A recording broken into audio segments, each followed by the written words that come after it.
Hello, and welcome back to the Cooter Villa channel. I'm Scott Cooper, and we are back to talk about Aston Villa versus Southampton. And yes, after the passing of Queen Elizabeth II, we had the week off, no game against Leicester. So it was a huge match for Villa. We got the points, but plenty to talk about, and we will be getting into all of that after this.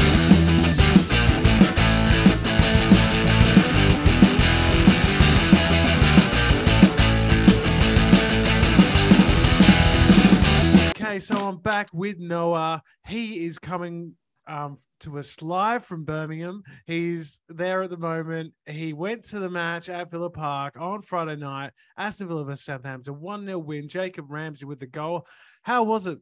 Noah? How's the experience been so far for you? I mean, the experience has been pretty good, obviously, besides the passing of the Queen, which delayed my first game, unfortunately. But obviously the game itself against Southampton wasn't the greatest game, but the build-up and the memory of the Queen, I've got this amazing memorabilia now I can take home, which is spectacular. Oh, that's cool. Yeah, but the game itself wasn't the best game. We just kind of did the basics, right, like Sean Dyche sort of football, and scrappy 1-0 win, and we take the points and go on. Well, that's it. Yes, it was a fitting memorial to the Queen. We had the minute of silence. We had God Save the King. And I thought it was the crowd took it really well and, showed great, a great example for the rest of the games this weekend that have all gone well. We haven't seen any like booing or anything like that we were a little bit worried about. And, the Queen was a great supporter of football and sport just generally. So it was great to see her honored in such a way. And the match itself, not one to remember, but I think for Steven Gerrard, it was all about the 3 points, which we did get. And it really sets us up nicely now with the international break coming. And we've got Leeds and then Nottingham Forest after the break when we get back. So, it was a crucial win, a must win. And, we just about did enough. I mean, just about. I mean, undefeated for September, by the way, as well. Don't forget that. Undefeated for September. Okay, I think looking at Gerrard's reaction, he beat Southampton 1-0 at Villa Park. I think he knows he's on borrowed time. Like he kind of like over-celebrated what was going on. But, I mean, in the terms of where we are, it's a massive win, our second win of the season, and makes things a little bit more comfortable if we can kick on from this. Definitely. He talked a lot about sort of going back to basics after the match. I saw his interview with Gary Neville and Jamie Carragher, and he spoke about maybe he was trying to play too pretty football too early. And with this group of players, we maybe needed to sort of focus on the basics and be a bit more harder to beat, first of all, and then sort of go from there. Do you think that's the sort of thing he should be saying publicly? Like, that doesn't sort of suggest that maybe the quality of the squad's that good. And we all know, really, like with the amount of money he's spent and the sort of players we've brought in, that we should be a bit better than that. But what were your thoughts about those comments? I mean, I did watch the interview, and he's actually said that stuff a lot. Like, we need to do the basics right, get back to basics. But I mean, he's the manager. He's always going to back the team in, and if they win, lose, or draw, he's going to say something very similar to this. It's on me, my fault. Tactics weren't right. We win. We did the basics right. We can't do what we want to do. Look, he's going to do what he's got to do. In my opinion, in the media, I think he spoke very, very well about Tyrone Mings as well in that interview. I think he was sensational in that game.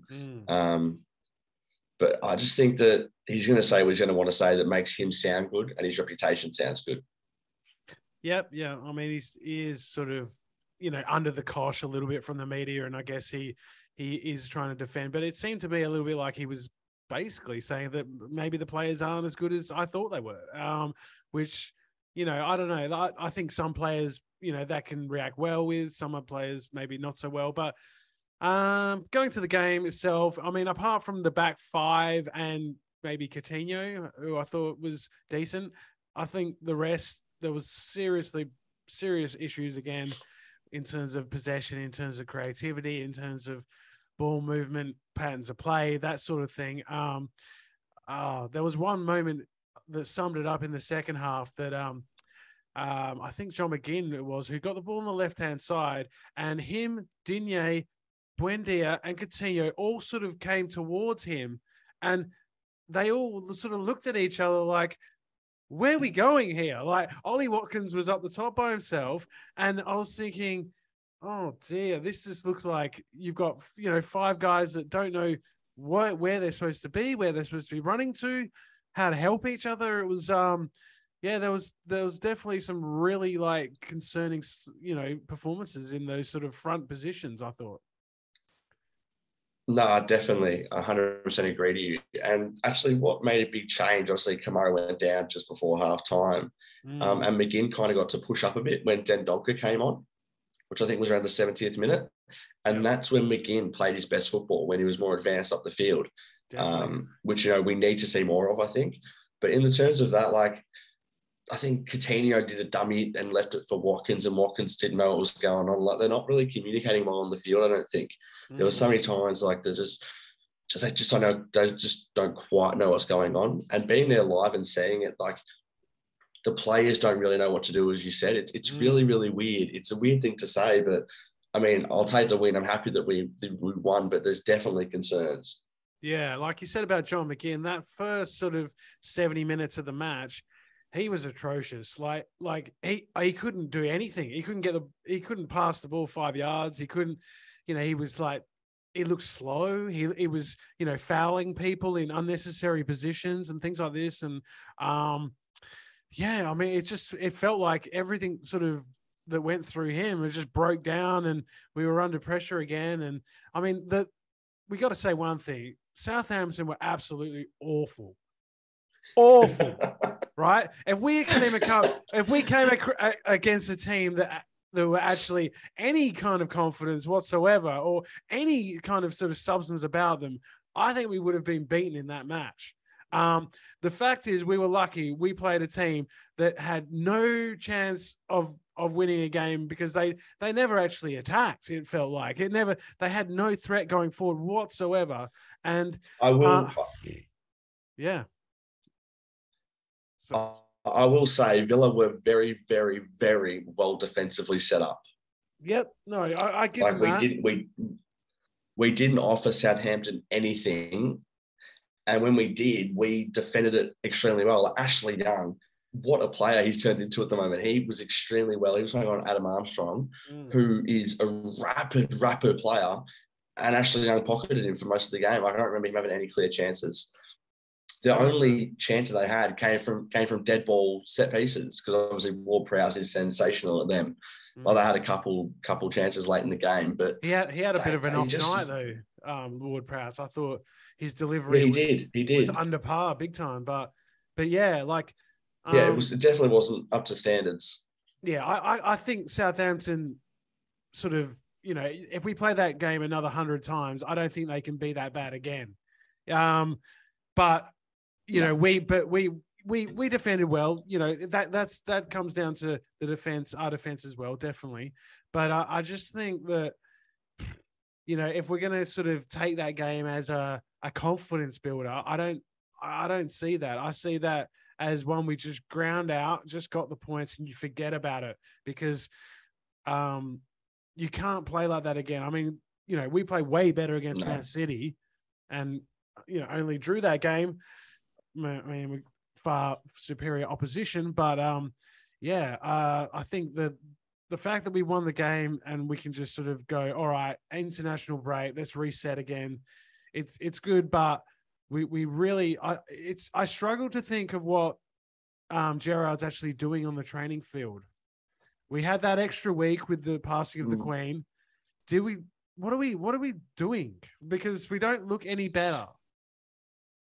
Yeah, I don't know. Apparently, I know from some people that apparently the players really do like Steven Gerrard, that they really like him, but they don't understand his plan. That's what I've heard. They don't understand what he actually wants to do, but they like him as a manager. So they're not like turning against him.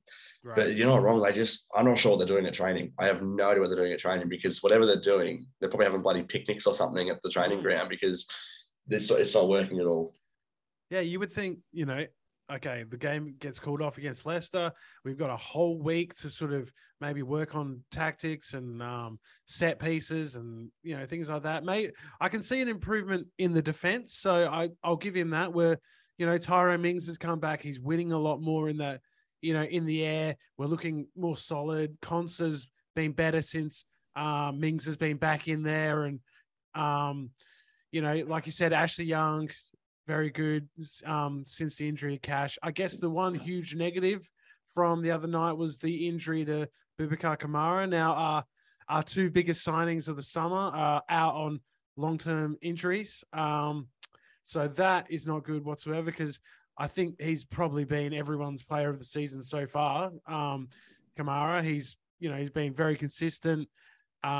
He's looked to fit into that sort of defensive role in the midfield very well. So yeah, that's a huge concern, isn't it? It's a massive, massive concern. And like seeing it happen, he came to the bench. I think we scored the goal and he didn't go celebrate. He did not go, he walked straight to the bench and lied down and got treatment on the ground straight away because that was right in front of me. Yeah. And then they said, can you get to halftime? He walked out there and they said, no, I can't. And then got subbed off straight away, which was very concerning to see. I believe it's an MCL injury, which I think it's not as bad as an ACL, thank goodness, but it's still, I think 5-6 months maybe. Really? But I'll tell you what, that's making the signing of Dan Donker extremely well. It's a great signing in the terms of what's going on now. It is. But, he is, one of our best players and, I think that's going to hurt. I mean, Douglas Luiz is going to have to step up now. Dendonka, like you said, guys like that. McGinn now, he's got to lift, and try and drag that midfield along because we can't we can't rely on guys like Jacob Ramsey all the time because he's a young player and he's going to be up and down. And we need the leaders and the guys that have been there before in the trenches to sort of really get us through. We've had a big lift from Tyrone Mings in the last few weeks, one of our leaders. We need that from McGinn. And maybe, this is the sort of opportunity he might relish. But it's a big blow. It's a big blow. Oh, it definitely is. I mean, it's a typical Villa thing, isn't it, though, Scott? Our two best signings of the summer, they go down. So typical Villa. Unbelievable, really. But like you said, has happened before, and I'm sure it's happened again.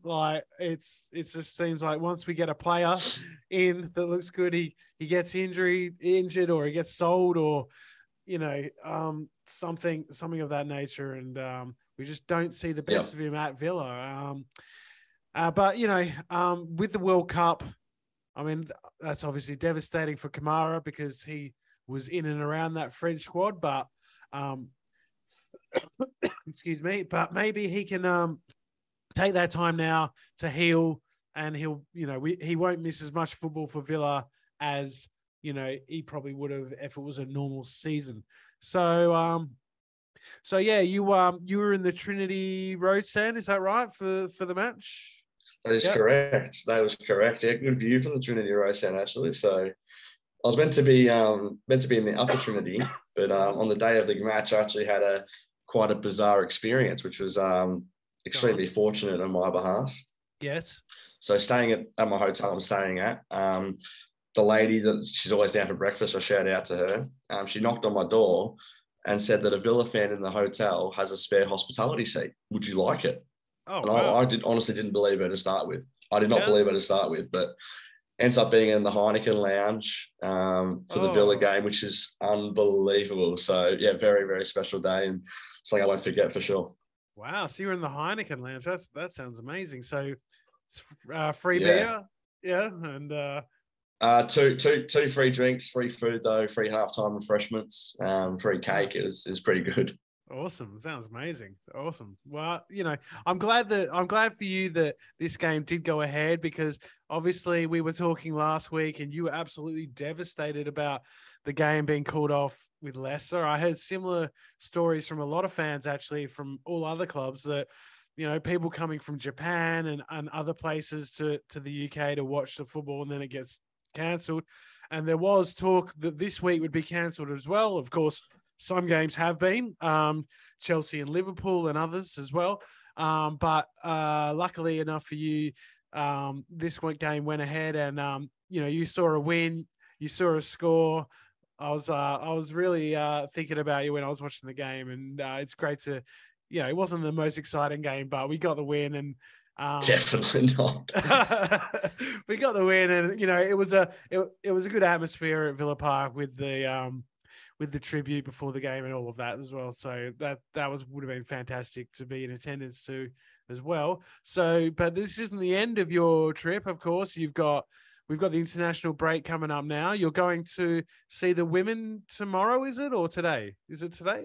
Not today. Yeah. Today, Yeah. I'm literally leaving the hotel about probably half an hour to an hour, I think. So I'll be going to head down to Villa Park. Give us the goss. Who are they playing?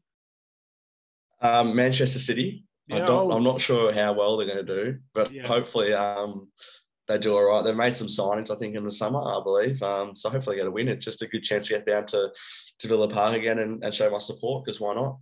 Definitely, that definitely sounds great, and you can tell us all about that on the next show. Also, when the international break is finished, you're traveling to Leeds, and then that's it. Is that your last match, or you got That's one it? more? Yeah, Leeds is it. Then I'm back home.